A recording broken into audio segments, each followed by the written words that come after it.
안녕하세요. 인포마켓 강용훈 대표입니다. 오늘은 PCB에 대해서 할 텐데요. 컴퓨터 열어보면 푸른색으로 되어 있는 기판, 거기 위에 이제 반도체가 얹어져 있지 않습니까? 또는 D램은 사로 용산 같은 데 가면 이 D램이 여러 개가 박혀 있고 그 밑에 띠처럼 이 초록색 기판이 있지 않습니까? 그게 다 PCB인데요. PCB의 중요성이 굉장히 높아지고 있죠. PCB는 어떤 역할을 하냐면요, 반도체가 굉장히 미세해지면서 고성능화 되어 있지 않습니까? 외부 충격에 굉장히 예민한데요. 이 패키징 하면서 PCB가 이 반도체를 보호하는 역할도 하고요. 최근 들어 가지고 AI라든가 스마트폰의 고도화라든가 이렇게 되면서 PCB 자체의 능력이 굉장히 비약적으로 향상되고 있습니다. 굉장히 미세화되고 있고요. 또 다층화되면서 PCB 자체의 발전이 굉장히 빨라지고 있습니다. 전력 소모 같은 게 적어야 되잖아요, 서버에서는. 그래서 PCB의 어떤 경제성 이런 것도 요구가 되고 있어서 PCB가 굉장히 고부가가치화되고 있다, 과거에 비해서, 이렇게 단언할 수 있겠습니다.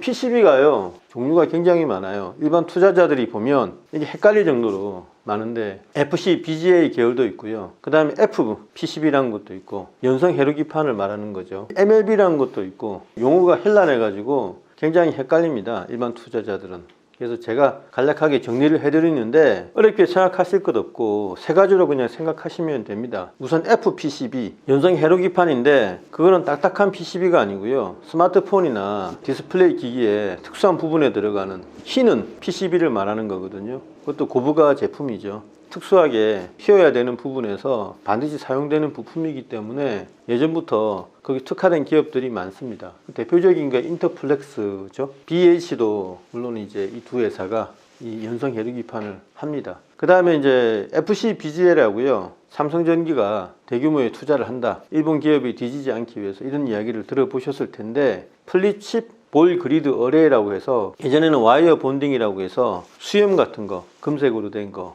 이렇게 해서 반도체가 이렇게 접합이 돼서 그걸 패키징을 했었는데, 요즘에는 밑에 솔더볼을 붙여가지고 서브스트레이트하고 이 반도체를 그렇게 접합을 시키거든요. 그렇게 패키징 하는 게 훨씬 더 신호 경로도 많고 효율성을 높일 수가 있습니다. 대표적인 게 COWOS 아시죠? TSMC가 개발한 2.5D 패키징. 거기도 보면은 WOS 부분은요, 인터포저 밑에 서브스트레이트가 있고 그 중간에 상당히 큰 크기의 솔더볼 같은 게 있어서, 물론 범프라고 부르기도 합니다만 이게 접합이 되지 않습니까? 그것도 플립칩 본딩의 일종이거든요. 그때 쓰이는 기판을 FCBGA 기판 이렇게 부릅니다. 그래서 FCBGA는 다른 게 아니다, 반도체를 패키징할 때 쓰이는 아주 고부가가치 PCB다, 이렇게 이해를 하시면 됩니다. FCBGA도 있고요, FCCSP도 있습니다. CSP는 칩 스케일 패키징이라고 하는데 FCCSP하고요 FCBGA는 거의 비슷한 형제라고 생각하시면 됩니다. 그래서 FC가 붙으면 그냥 이거는 패키징과 관련된 하이엔드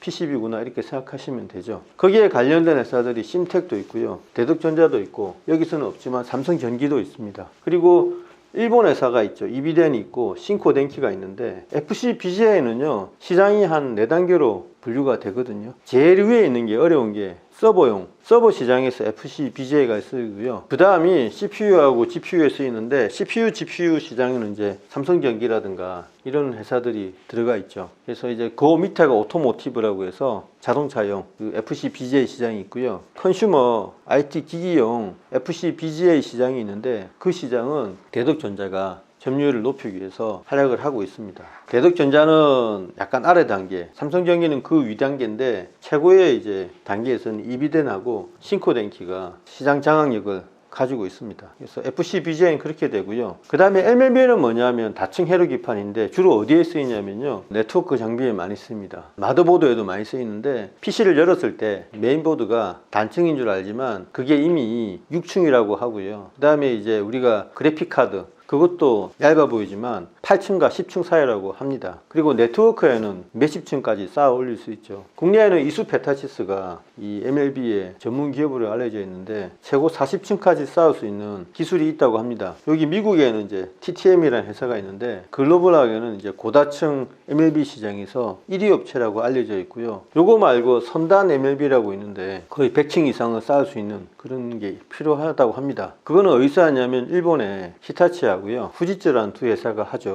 이 두 회사는 시총이 각각 거의 뭐 100조 가까이 또 몇십조 되는 회사라서 물론 뭐 다들 시총이 1조를 넘습니다만은 좀 비교하기가 좀 어렵죠.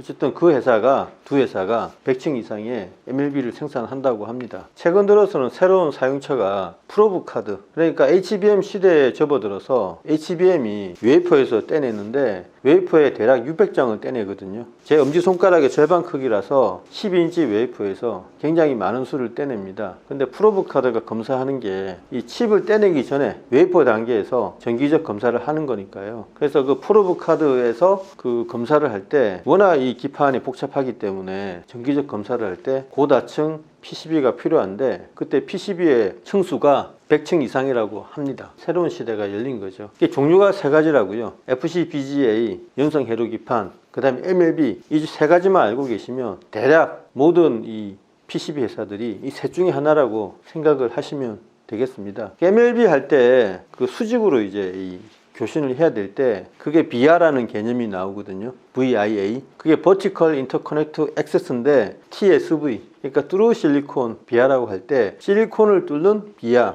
이게 언제 나오냐면 HBM을 만들 때 한 층 한 층 스택을 쌓을 때 각 스택 사이에 교통을 한다고 했잖아요. 수직으로. 그때 TSV라고 하고요. 그게 단어의 출발점이 MLB 다층 해류 기판에서 나온 겁니다. 비아. 좀 형태는 다르거든요. 여기 MLB의 비아는 좀 굵어요. 굵고 수직적인 구멍 안에 대롱같이 생긴 구멍에 이 안쪽을 구리 카퍼로 도금을 하거든요. 그래서 약간 형태가 좀 다르다.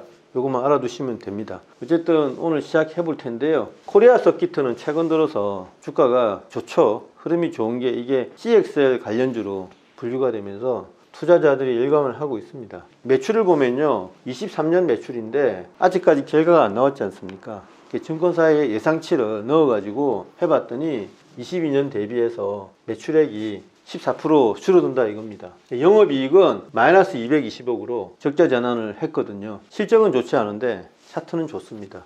인터플렉스하고 BH는 아까 연성 혈유기판이라고 했잖아요. 근데 두 회사 모두요, 매출액은 그렇게 감소하지 않았습니다. 물론 영업이익은 인터플렉스는 28% 전년 대비해서 감소해서 23년에 187억밖에 기록 못하는 걸로 추정이 되고요. BH는 1185억 원의 영업이익으로 22년 대비해서 9.74% 줄어드는 걸로 이렇게 되어 있는데 매출액은 큰 차이가 없거든요. 그러니까 이게 연성 혈유기판은 시장이 확실히 확보되어 있어서 불황을 타지 않는다 이렇게 설명을 할 수 있겠습니다. 심텍은 FCBGA도 하고요. 그러니까 시스템 반도체 그쪽으로 PCB 쪽에 굉장히 강점을 가진 아주 우량한 회사인데 매출액이 굉장히 급락을 했어요. 23년 매출액이 1조 3,092억 원으로 22년 대비해서 무려 37.7% 하락하는 걸로 추정이 되고 있습니다. 영업이익은 마이너스 492억 원으로 적자 전환했거든요. 근데 주가는 그렇게 나쁘지 않습니다. 심텍하고 대덕전자는 약간씩 올라오는 그런 모습을 보이고 있습니다.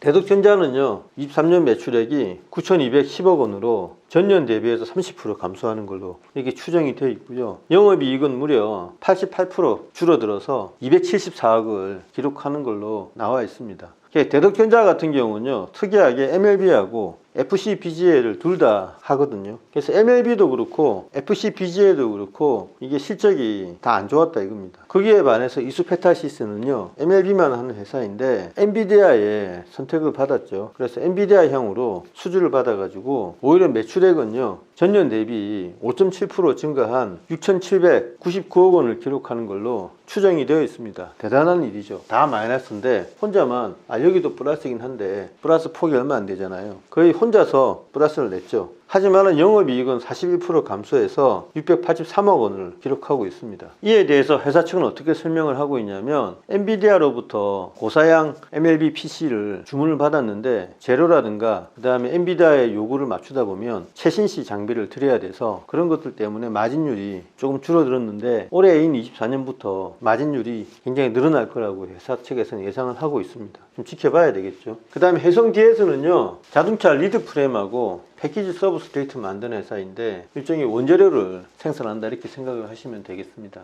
그래서 매출액은 6,901억으로 22년 대비해서 17% 감소하는 걸로 추정이 되어 있고요. 영업이익은 절반 정도 줄어서 1,071억 기록할 걸로 증권사에서 예상을 해놓고 있습니다. 근데 최근 주가는 나쁘지는 않더라고요. 타이거인력은 워낙 작은 회사인데 지금 추정치가 안 나와 있어요. 그래서 제가 자체적으로 예상하기로 22년 대비해서 매출 한 15% 정도 줄어들 것 같고요. 23년에는 적자 전환이 확실시 되고 있다 이렇게 생각하시면 되겠습니다. 유니마이크로는 대만 회사죠. 세계 3대 PCB 업체이고요. 굉장히 유명한 회사입니다. 3분기까지 이게 누적이에요. 그래서 3조 2,900억 기록을 했는데 매출액을요 원화로 계산해 보니까 5조 5,900억 정도 되는데 한 분기 남았지 않습니까? 4분기. 그래서 해봐도 전년 실적은 못 넘을 것 같아요. 매출액이. 그리고 영업이익이 3,161억인데 3분기까지 누적이. 이게 원화로 환산한 거예요. 대만 달러가 아니고. 엄청나게 급감한 상태입니다. 4분기를 아무리 잘한다 해도 전년 실적은 넘을 수가 없다 이렇게 되고요. 이비대는 워낙 유명한 회사이죠. 아까도 FCBGA 관련해서 거의 탑티어라고 말씀을 드렸는데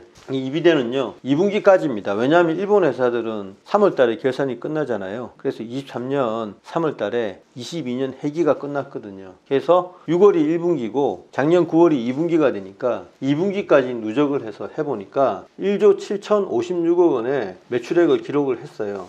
전년 매출액이 원화로 3조 7,900억 정도 되거든요. 남은 2분기 동안 잘하면 이제 올해 3월 달이 끝나는데 매출액은 전년 정도 되지 않을까 그렇게 예상을 하고 있습니다. 근데 2분기 동안요 영업이익이 2,198억 밖에 안 되거든요. 전년에 무려 영업이익이 원화로 6,577억이나 됐기 때문에 남은 2분기 동안 아무리 잘해도 넘어설 수 없을 것 같습니다. 그 신코 덴키는 이비대를 능가한다고 할 정도로 기술력이 좋은 회사라고 알려져 있거든요. 이제 2분기 동안 영업이익이 9,564억인데 전년 전체 매출액이 2조 6천억이어서 원화로 이것도 남은 2분기 동안 아무리 잘해도 전년 매출액 수준을 넘어설 수 없다. 그리고 2분기 동안 영업이익은 1,043억 밖에 하지 않습니다. 이제 신코탱키가 그러니까 23년 해기에 굉장히 부진했다. 이렇게 추정이 되고요. TTM이 미국 회사인데 이수페타시스가 세계 2위 아니면 3위 MLB 회사고요. TTM이 이제 미국에 있는 글로벌 1위 MLB 회사입니다. 그래서 이게 보니까 3분기까지 2조 1,606억 원의 매출액을 기록했는데 전년 매출액이 3조 2,400억 정도 됐었거든요. 그것보다 훨씬 못할 것 같고요. 영업이익도 3분기까지 1,005억인데 이것도 2,239억보다 못할 것 같아요. 요거는 3분기까지 누적이기 때문에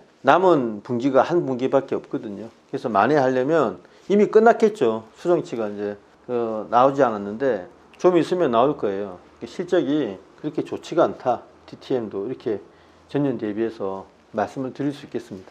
이게 반도체를 아까 보조한다고 했지 않습니까? 반도체 경기가 돌아서면 반드시 PCB 경기도 같이 돌아서거든요. 지금 주가 차트를 보면 심텍이라든가 대덕전자라든가 코리아 서키트는 어쨌든 테마주에 올라타긴 했지만 차트가 좋습니다. 나쁘지가 않아요. 해성DS도 마찬가지고요. 특히 신코덴키 같은 경우는 월봉을 보면 반도체 선도업체 못지않게 굉장히 고점에서 형성이 되어 있습니다. PCB 업체가 돌아서는 강도를 보면 전체 IT 경기를 알 수 있으니까 한시라도 눈을 떼면 안 되겠습니다. 그렇다 하더라도 23년과 똑같이 각 업체별로 등락이 굉장히 심할 것 같거든요.